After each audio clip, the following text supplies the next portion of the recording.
Republicans nationwide are continuing to attack LGBTQ people. One case in particular is in Tennessee, where a bill has been put forward that would effectively ban public drag shows and even allow law enforcement to arrest drag performers. But you know what isn't banned in this newest conservative hate bill? Neo Nazi rallies. That's right, public neo Nazi rallies will continue to be allowed in Tennessee.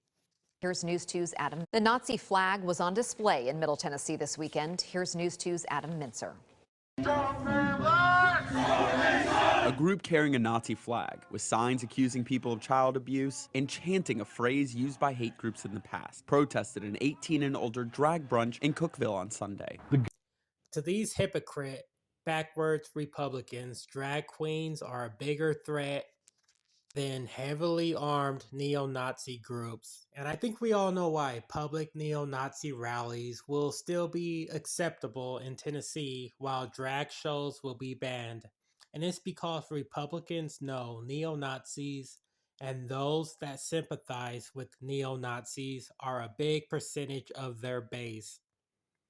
Why do you think Trump pretended not to know who David Duke was and also told the Proud Boys and other neo-Nazi groups to stand back and stand by during his last debate with Joe Biden during the presidential debate?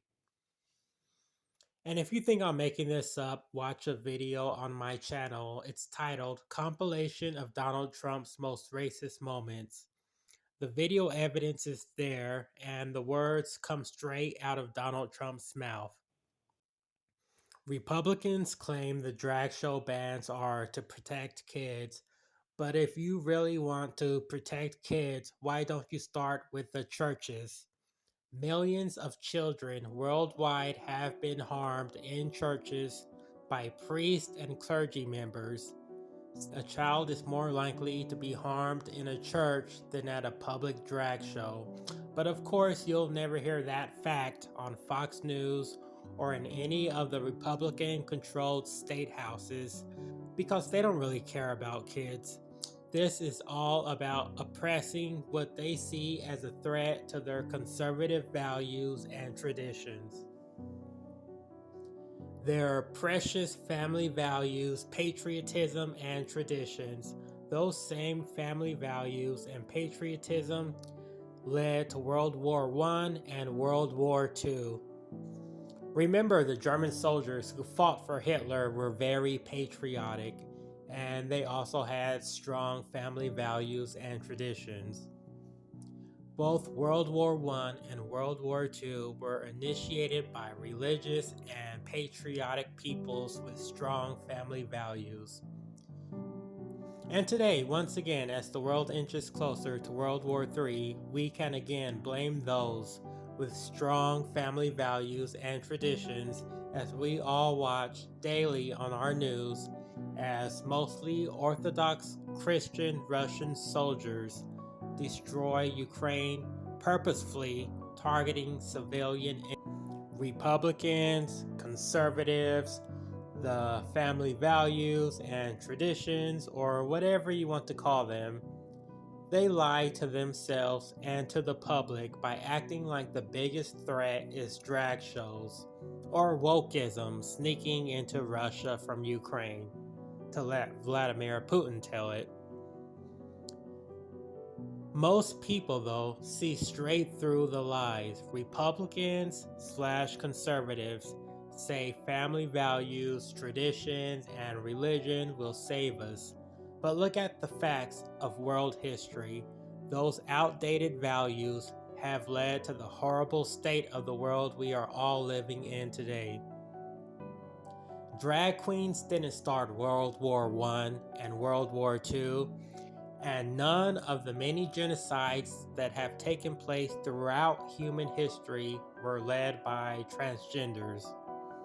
But you know who did lead the many wars and genocides? Strong patriots with strong family values and even stronger traditions. Anyway, in my opinion and in my conclusion, conservatives will fail to erase drag shows or transgender people. In my opinion, conservatives have already lost.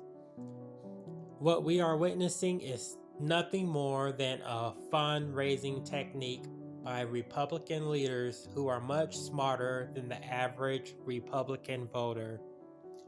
The average Republican voter thinks these anti LGBTQ hate bills are a big win for them.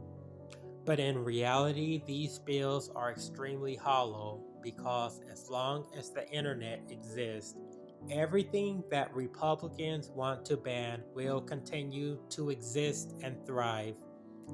And then it could be up to the individual person whether or not they want to participate.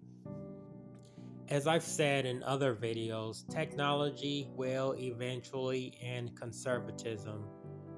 Technology is something conservatives can never ban, and at the same time, technology is what is really changing the world from a mostly conservative planet made up of almost 200 separate countries to a world where eventually will be the United States of Earth.